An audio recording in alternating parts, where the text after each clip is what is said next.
Hola, ¿cómo están? Espero que estén muy, pero muy bien en estos tiempos de cuarentena, cuales estamos encerrados, así que espero que cada uno la esté pasando de la mejor manera posible.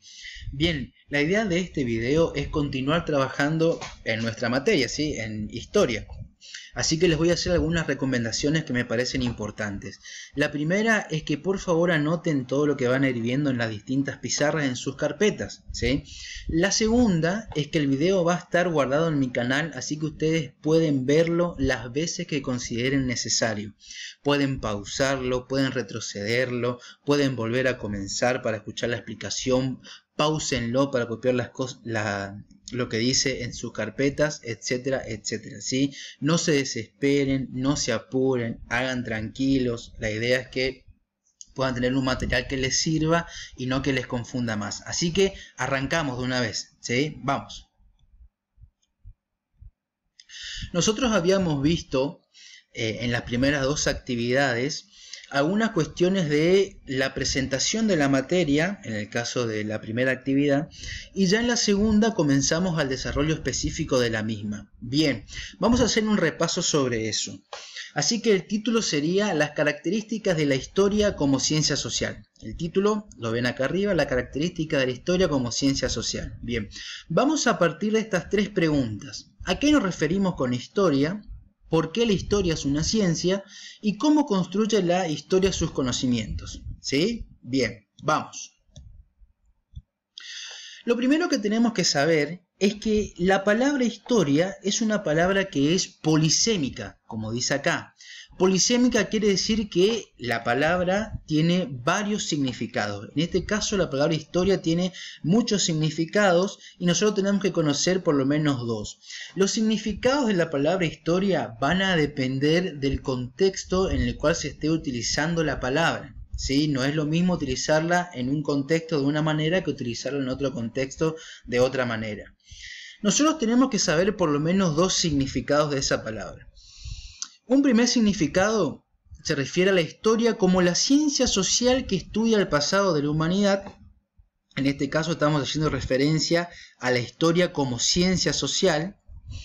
Y un segundo significado hace referencia a la historia como el pasado de la humanidad, de las sociedades, de los países, de las personas, etcétera, etcétera.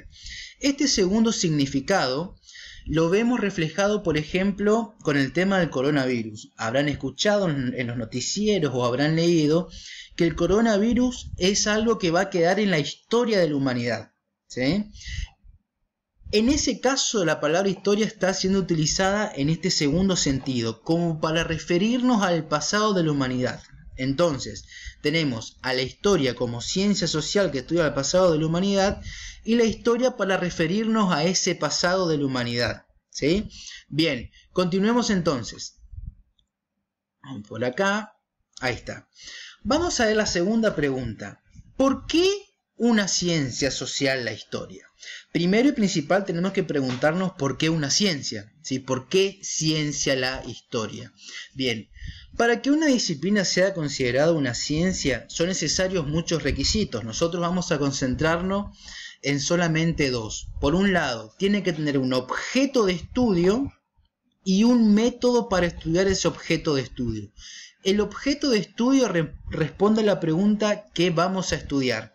Y el método responde a la pregunta de cómo lo vamos a hacer. ¿Sí? ¿Se entiende? Bien. En cuanto al objeto de estudio, el objeto de estudio de la historia es el pasado de la humanidad. ¿Sí? Ese es el objeto de estudio. O sea, ¿qué vamos a estudiar? El pasado de la humanidad.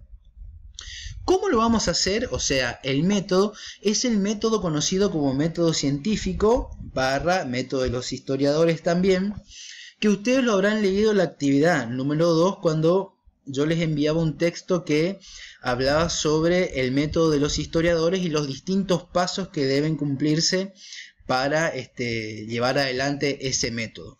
Entonces, ¿por qué una ciencia? Porque tiene un objeto de estudio y un método para estudiarlo. ¿Sí? Bien. Ahora vamos a la siguiente pregunta. ¿Por qué es una ciencia social? Como ustedes sabrán, no existe únicamente una ciencia. Tenemos distintas ciencias. Por ejemplo, la biología, la geografía, que son materias que probablemente ustedes también tengan en la escuela, las matemáticas, ¿sí? Bien, la historia es una ciencia social, ¿sí? Las ciencias también se clasifican de distintas maneras. Tenemos las ciencias formales y las ciencias fácticas. Dentro de las ciencias fácticas tenemos las ciencias naturales y las ciencias sociales, ¿sí? Son dos distintos tipos de ciencia. La historia sería una ciencia social. Ahora, ¿por qué social? Porque estudia al ser humano en su aspecto social, o sea, como constructor y parte de una sociedad, como ser social. La historia no estudia al ser humano en sus características naturales, o sea, no estudia cómo se compone nuestro aparato digestivo, nuestro aparato respiratorio, cuáles son nuestras características biológicas que tenemos en nuestro cuerpo, etcétera, etcétera. De eso se encargan otro tipo de ciencias. La historia estudia el aspecto social del ser humano, pero lo estudia con el enfoque en el pasado, ¿sí? Porque tampoco existe solamente una ciencia social, existen varias ciencias sociales, ¿sí? La historia, la característica específica de la historia es que estudia al ser humano como ser social en el pasado, ¿sí? Bien, seguimos. Ahora bien, vamos a prestar atención a lo que decíamos anteriormente. Mencionábamos recién entonces que la historia es una ciencia social que estudia el pasado de la humanidad. Prestemos atención a esa palabra, pasado, ¿sí? Nosotros la palabra pasado la ocupamos para referirnos a lo que ya pasó, ¿sí?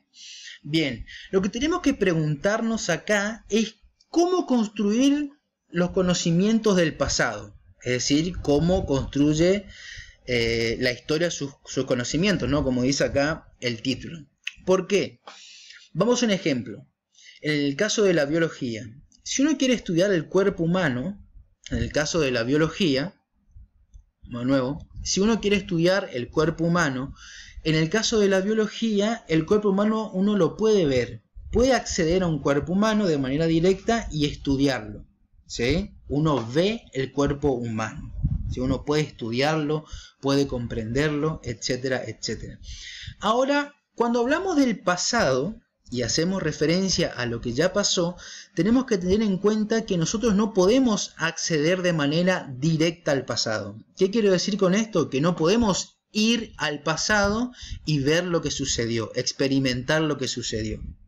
Nosotros no podemos viajar al año 1810 y ver lo que pasó en la Revolución de Mayo. Por eso, una característica importante de la historia es que el acceso al pasado o el estudio del pasado es siempre desde el presente. Nosotros estudiamos el pasado de manera indirecta porque no podemos acceder al pasado. Repito, no podemos ir al pasado. Por eso el estudio del pasado es siempre desde el presente, ¿sí? Y desde el presente miramos el pasado. Ahora, si no podemos ir al pasado, no podemos verlo, ¿sí? No podemos percibirlo por nuestros sentidos, ¿cómo estudiamos entonces? Y es acá donde se hace importante la utilización de lo que se conoce como fuentes, ¿sí? Ustedes habrán visto también en otros videos que las fuentes son todos los elementos que pueden servir al historiador para construir el conocimiento del pasado. Las fuentes pueden ser documentos escritos, por ejemplo, el acta firmado de la independencia en el año 1816, pueden ser videos audiovisuales, ¿sí? Pueden ser testimonios orales, pueden ser objetos concretos, ¿sí? Que pertenecen al pasado, pero con la condición de que la fuente siempre tiene que estar relacionado con el tema que el historiador quiere estudiar. Acá volvemos al método de los historiadores. Es importante elegir siempre el tema que vamos a querer estudiar del pasado para así poder hacer una elección correcta de lo que son las fuentes. Entonces las fuentes vendría a ser cualquier elemento que viene del pasado y que sirve al historiador para poder construir su conocimiento. Esto es importante saber, ¿sí? Porque esto ocasiona otros condicionamientos que lo vamos a ver más adelante para el estudio de la historia. Entonces repito esta parte porque es un poco complicada. Nosotros no podemos acceder al pasado, no podemos ir al pasado y ver lo que sucedió, ¿sí? Lo que sí podemos hacer es tratar de reconstruir el conocimiento del pasado. Por eso el conocimiento de la historia es siempre una construcción indirecta, una construcción que hacemos desde el presente hacia el pasado. ¿Y qué utilizamos para construir esos conocimientos? Las fuentes. ¿Qué son las fuentes entonces? Son cualquier elemento, puede ser un documento escrito, puede ser un testimonio oral, puede ser un elemento, un objeto concreto, que sirva al historiador para poder construir el conocimiento del tema que él previamente ha elegido. Así que bueno, nada más por ahora, espero que este video les sirva, espero sus preguntas en los comentarios o también lo podrán hacer por otros medios que ya les estaremos comunicando.